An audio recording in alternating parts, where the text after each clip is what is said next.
प्रधानमंत्री नरेंद्र मोदी ने western dedicated freight corridor के 306 किलोमीटर लंबे रेवाड़ी न्यू मदार सेक्शन की शुरुआत वीडियो कॉन्फ्रेंसिंग के जरिए की।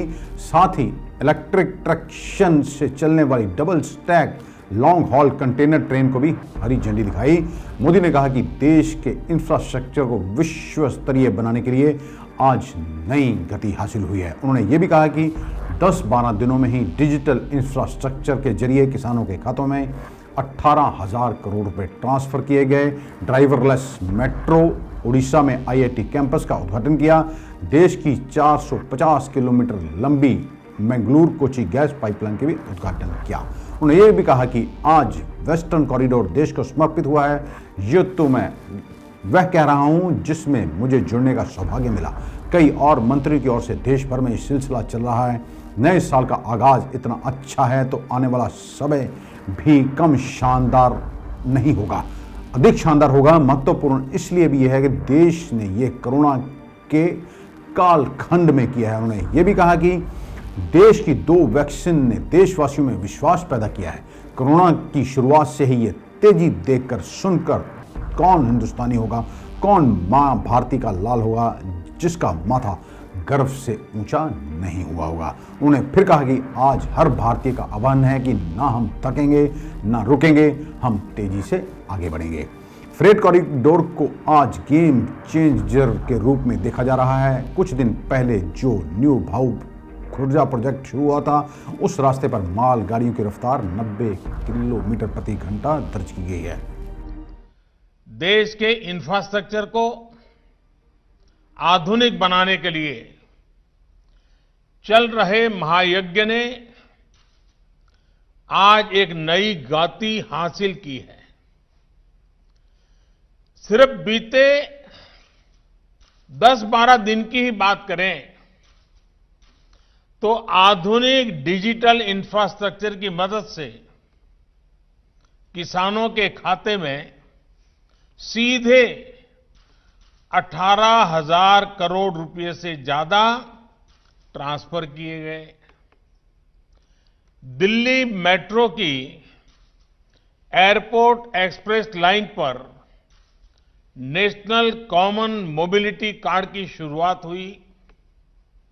उसी प्रकार से ड्राइवरलेस मेट्रो, उसका भी आरंभ हुआ।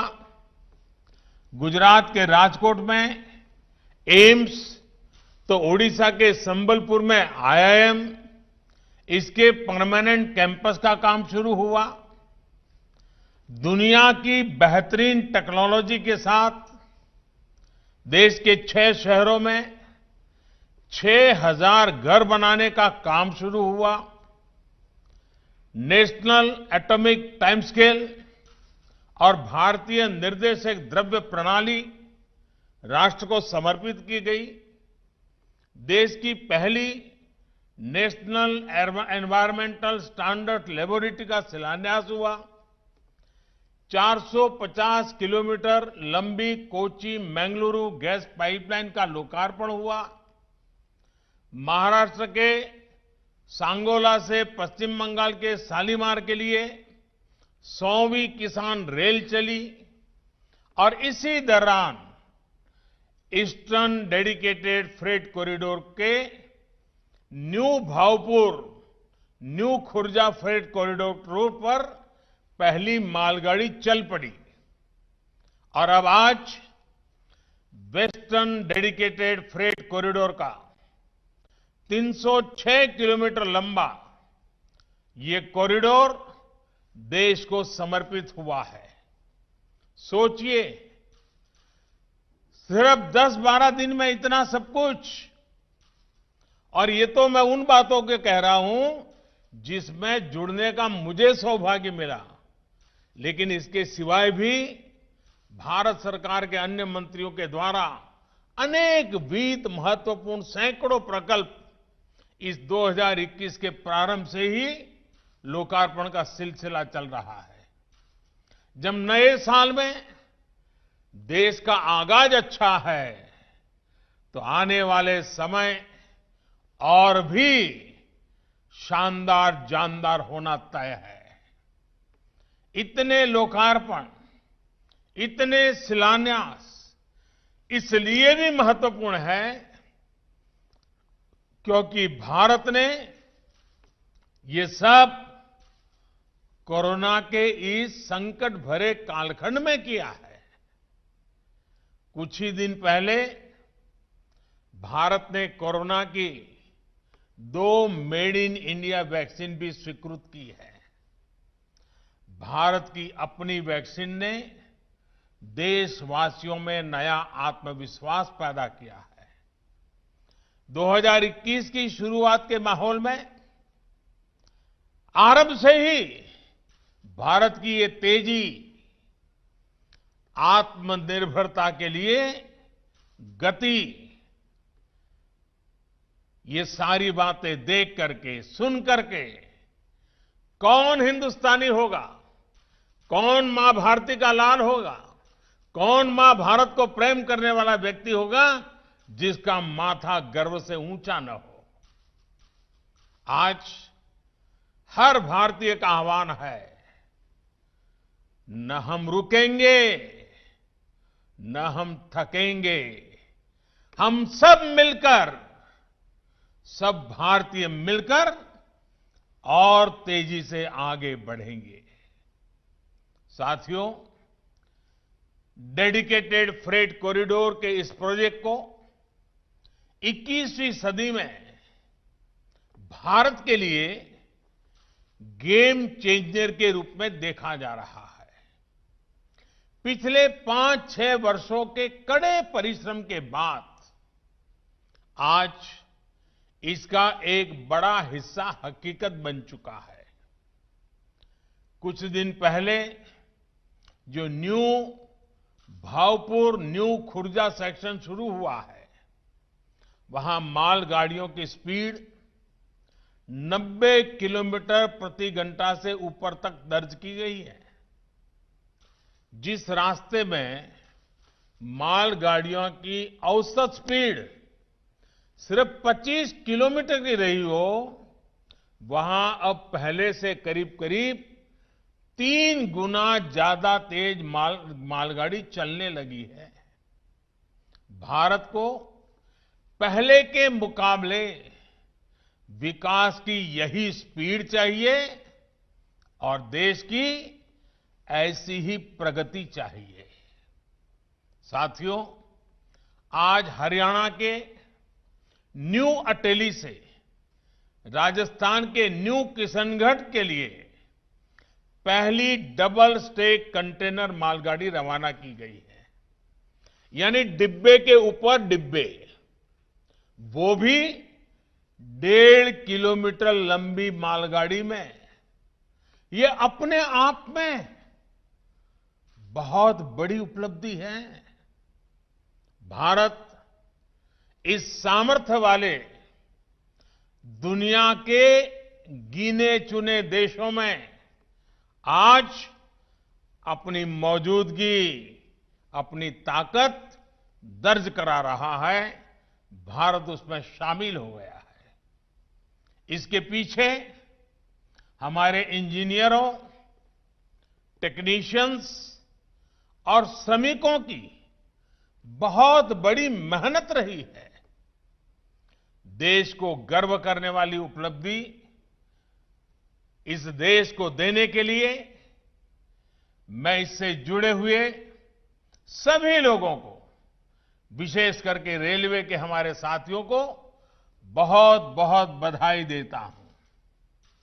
साथियों, आज का दिन एनसीआर, हरियाणा और राजस्थान के किसानों हो, उद्यमी हो, व्यापारी हो, हर किसी के लिए नई उम्मीदें, नए अवसर लेकर आया है। डेडिकेटेड फ्रेट कॉरिडोर चाहे ईस्टर्न हो या वेस्टर्न, ये सिर्फ आधुनिक माल गाड़ियों के लिए आधुनिक रूट सिर्फ नहीं है।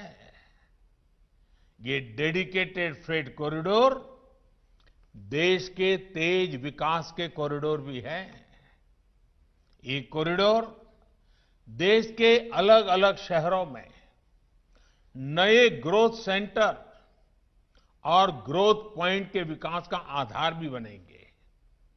भाई और बहनों, देश के अलग अलग हिस्सों के सामर्थ्य को ये कैसे बढ़ा रहे हैं, ये पूर्वी फ्रंट कॉरिडोर ने दिखाना शुरू भी कर दिया है। New Bhavpur, new Khurja section पर एक तरफ पंजाब से हजारों टन अनाज की खेप लेकर गाड़ी निकली, वहीं दूसरी तरफ झारखंड से मध्य प्रदेश के सिंगरौली से हजारों टन कोयला लेकर मालगाड़ी एनसीआर, पंजाब और हरियाणा पहुंची। यही काम पश्चिमी फ्रेट कॉरिडोर भी यूपी, हरियाणा से लेकर राजस्थान, गुजरात और महाराष्ट्र में यही काम करने वाला है। हरियाणा और राजस्थान में खेती और इससे जुड़े व्यापार को तो आसान बनाएगा ही, साथ ही महेंद्रगढ़, जयपुर, अजमेर, सीकर ऐसे अनेक जिलों में उद्योगों को नई ऊर्जा भी देगा। इन राज्यों की मैन्युफैक्चरिंग यूनिट्स और उद्यमियों के लिए काफी कम लागत पर राष्ट्रीय और अंतर्राष्ट्रीय बाजारों तक तेजी से पहुंचने का मार्ग खुल गया है।